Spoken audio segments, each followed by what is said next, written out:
ही गाडी आज 31 वर्षांची झाली. मी लहान होतो तेव्हा मला वाटायचं वडील नवीन गाडी का घेत नाहीत, याच जुन्या गाडीवर पैसे का खर्च करतात.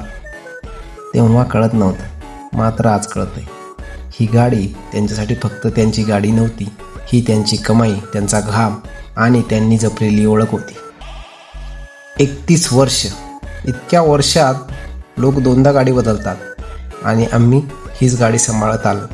धुळीत, उन्हात, पावसात, तरी ही गाडी आज उभी आहे, ताठ आणि अभिमानाने. आज मी ही गाडी हातात घेतली तेव्हा एकच विचार मनात आला, आपण स्वतःची गाडी 5 वर्ष नीट सांभाळू शकत नाही, आणि बघा वडिलांनी ही गाडी 31 वर्ष जपली. वर्षानुवर्ष चालत आलेली ही मशीन आज आवाज देत आहे, जणू म्हणते मी अजून सोबत आहे.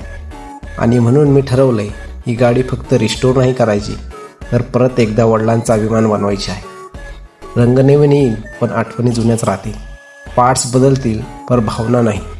ही केवळ बाईक नाही, ही एक वारसा आहे आणि वारसा जपायचा असतो.